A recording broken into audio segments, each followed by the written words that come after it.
जब हम यूपीएससी का इंटरव्यू दिए थे और उसमें सिलेक्शन नहीं हुआ था, उसके बाद फिर प्री नहीं हुआ था, उसके बाद भी तो थोड़ा सा निराशा हुई थी, क्योंकि उस स्टेज से जाके फिर वापस आना और पहले ही एग्ज़ाम में प्री में ही छट जाना। अगर आप कंसिस्टेंट होकर डेली मेहनत कर रहे हैं तो मतलब ज़रूर आपको सफलता मिलेगी। रिजल्ट हुआ, इससे पहले भी बहुत सारे एग्ज़ाम्स दिए हैं यूपीएससी। नमस्कार, आप देख रहे हैं टाइम्स ऑफ काशी और मैं हूं गोलू।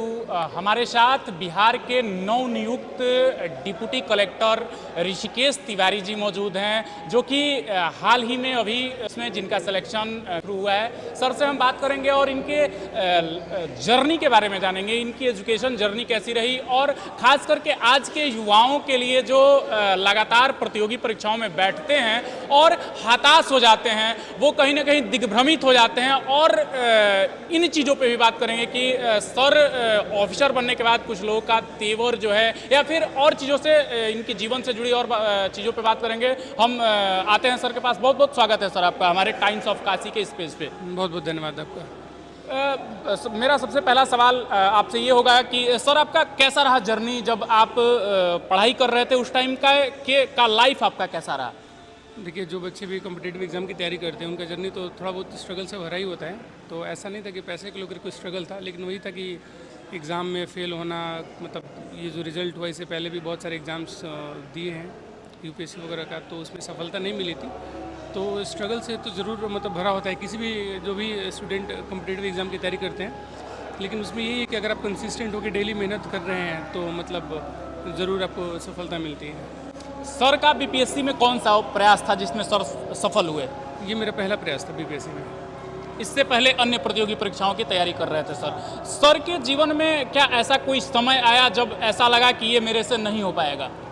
नहीं, ऐसा तो नहीं लगा, लेकिन एक समय मुझे याद है जब हम यूपीएससी का इंटरव्यू दिए थे और उसमें सिलेक्शन नहीं हुआ था, उसके बाद फिर प्री नहीं हुआ था, उसके बाद भी तो थोड़ा सा निराशा हुई थी, क्योंकि उस स्टेज से जाके फिर वापस आना और पहले ही एग्ज़ाम में प्री में ही छट जाना। तो ऐसा लगा था कि आने वाला टाइम में थोड़ा और ईमानदारी से और मतलब जम के और कुछ मतलब पहले से ज़्यादा मेहनत करना पड़ेगा। तो चैलेंजिंग तो रहा ही है और सबके लिए चैलेंजिंग रहता है, मेरे लिए कोई नया नहीं है, सबके लिए चैलेंजिंग रहता है। लेकिन वही एक उन्हीं चैलेंजेस से लोग जूझ कर मतलब सफलता को हासिल करते हैं। सर जब तैयारी कर रहे थे तो उस दौरान जो है कोई ऐसा मूवमेंट जब सर को सबसे ज़्यादा जो है पहली बार सबसे ज़्यादा खुशी प्रदान की, खुशी जब मिला सर को? देखिए, सबसे ज़्यादा खुशी तो हालांकि जब ये मेरा इस नौकरी में सिलेक्शन हुआ था तो उस टाइम पे मुझे खुशी हुई थी। तो ऑब्वियसली जब घर वाले, आपके पेरेंट्स, आपके दोस्त और टीचर्स खुश रहते हैं तो आप भी खुश रहते हैं। लेकिन जब यूपीएससी का इंटरव्यू देने धौलपुर हाउस में गए थे, वहाँ पे शाहजहाँ रोड पे, तो उस टाइम पे जब मतलब वो मेरे लिए बहुत मेमोरेबल मोमेंट था। तो उस टाइम मुझे बहुत खुशी हुई थी कि एग्ज़ाम की तैयारी कर रहे हैं और फिर इंटरव्यू के लिए अपीयर होने गए थे, तो वो मेरे लिए बहुत मेमोरेबल मोमेंट था। सर का माध्यम क्या था, हिंदी या इंग्लिश? इंग्लिश था मेरा।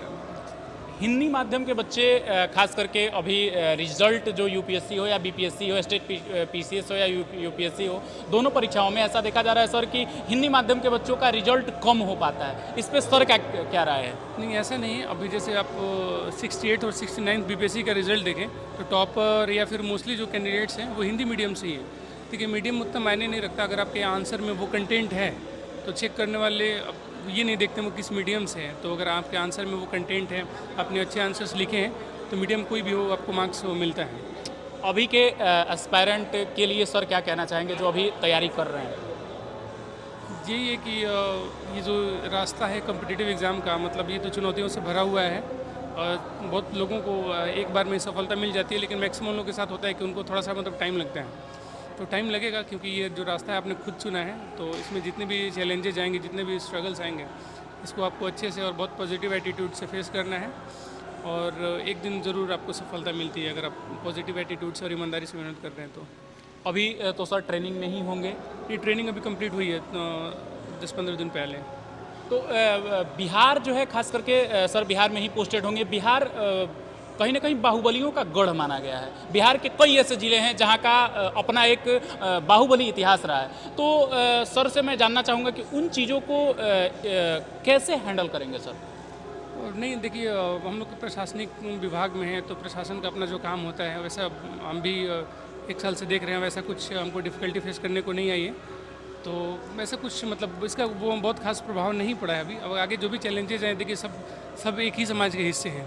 प्रशासन भी है, सब जो नेता लोग भी हैं, सब लोग एक ही समाज के हिस्से, तो सबके साथ समन्वय बैठा के और जो काम है, जो मतलब सरकार की नीतियाँ हैं उसको जनता तक पहुँचाना है और सबका इसमें सहयोग रहता है तो हम लोग अच्छे से काम कर पाते हैं।